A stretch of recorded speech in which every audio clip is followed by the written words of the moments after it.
श्री लक्ष्मी नारायण जी नमः। सुख सागर 10वां सेकंड 64वां अध्याय। राजा नरक की कथा।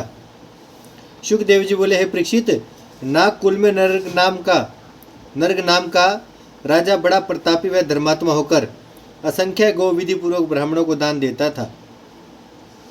कोई चाहे तो गंगा की रेणुका व वर्षा की बूंदे व आकाश के तारे गिन ले, पर उसके गोदान की गिनती करना बहुत कठिन है। ऐसा धर्मात्मा राजा अनजान में थोड़ा पाप करने से गिरगिट हो गया था। उसको श्याम सुंदर ने अपना दर्शन देकर कृतार्थ किया। इतनी कथा सुनकर परीक्षित ने विनय किया, हे मुनिनाथ, ऐसा धर्मात्मा राजा कौन अपराध करने से इस दशा को पहुंचा, उसकी कथा कहिए। सुखदेव जी बोले, राजन, राजा नरक नित्य नियम करके प्रतिदिन हजारों गो विधि पूर्वक ब्राह्मणों को दान देकर भोजन करता था। एक दिन कोई गौ उसकी दान दी हुई भागकर बिना दान की हुई गौ में मिल गई, तो राजा ने अनजान में वह गौ दूसरे ब्राह्मण को दान कर दिया और वह ब्राह्मण गौ लेकर अपने घर चला। प्रथम दान लेने वाले ब्राह्मण ने अपनी गौ पहचान कर उसे राह में रोका। तब दोनों आपस में झगड़ा करते हुए गौ समेत राजा के पास आए। राजा नरक ने दोनों ब्राह्मणों से हाथ जोड़कर विनयपूर्वक कहा, को लाख रुपया लेव, गैया एक काहू को देव।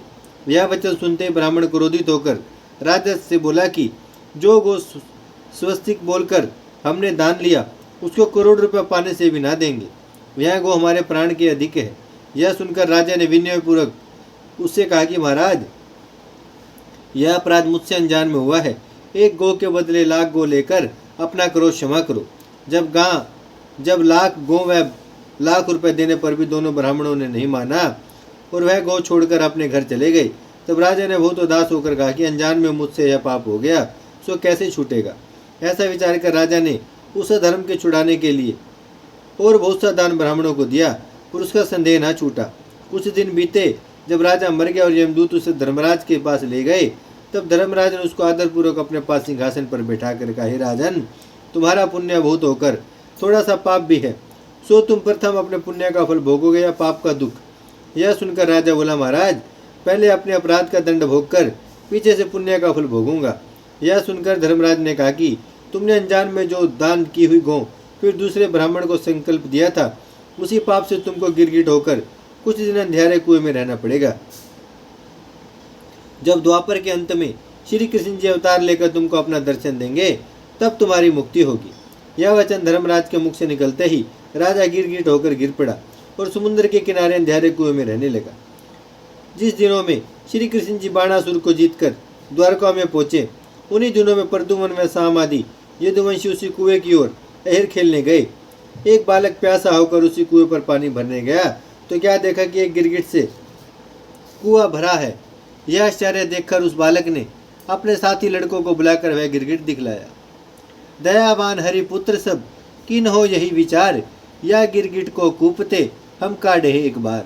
जब लड़कों के अनेक उपाय करने पर भी वह गिरगिट कूप से नहीं निकला, तब उन्होंने आकर श्री कृष्ण जी से हाल कहकर विनय किया कि महाराज, आप दया करके चलकर उसे निकालिए। श्याम सुंदर अंतर्यामी ने यह वचन सुनते ही उस कुएं पर जाकर जैसे अपना चरण गिरगिट को छुआ दिया, वैसे ही वह गिरगिट भूषण व वस्त्र पहने हुए दिव्य रूप राजाओं के समान हो गया। ताके माथे मुकुट की शोभा कही न जाए, मानो आभा सूर्य की रही चहु दिशि छाए।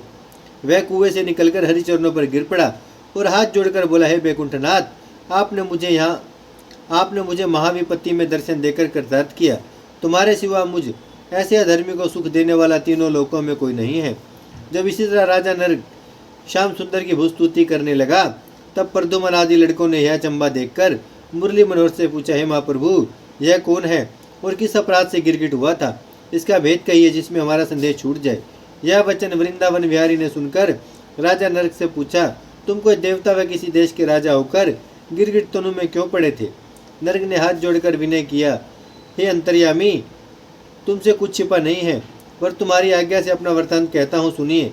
मैं पूर्व जन्म में राजा इक्ष्वाकु का बेटा नरक नाम का बड़ा प्रतापी होकर नित्य 10,000 गो विधि पूर्वक ग्रस्त व वेद पाठी ब्राह्मणों को दान देता था। गो के सिवा बहुत से मकान बनवाकर सब वस्तु संयुक्त संकल्प देकर ब्राह्मणों की कन्याओं का विवाह करा दिया करता था। बड़े बड़े ढेर अन्न व मिठाई के ब्राह्मणों को दान देकर बहुत से देवस्थान व जलाशय संसारी जीवों को पानी पीने के लिए बनवा दिए थे। जगत में मेरे दान में शुभ कर्म करने की ऐसी कीर्ति फैली जिसका वर्णन नहीं कर सकता। एक दिन ऐसा संयोग हुआ कि एक गाय मेरी दान दी हुई ब्राह्मण के यहाँ से भाग गई और जो गौवें मैंने दूसरे दिन दान देने के लिए मंगाई थी उनमें मिल गई। जब प्रात से मैं अनजान में वह गौ मैंने दूसरे ब्राह्मण को संकल्प कर दिया और प्रथम दान लेने वाले ब्राह्मण ने राह में उस गौ को पहचाना, तब दोनों ब्राह्मण झगड़ते हुए गाय समेत मेरे पास आए। मैंने उनसे हाथ जोड़कर कहा कि मुझसे लाख रुपये या लाख गाय उसके बदले लेकर अपना झगड़ा छोड़ दो, पर उन दोनों ने नहीं माना और गाय छोड़कर अपने घर चले गए। जाते समय मुझे शाप दिया कि तू गिरगिट के समान सिर हिलाता है, इसलिए गिरगिट हो जा।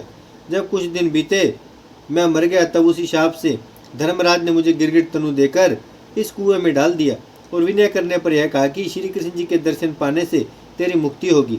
उस दिन से तुम्हारे दर्शनों की अभिलाषा रखता था, सो आज आपने कमल रूपी चरणों का दर्शन देकर मेरा उद्धार किया।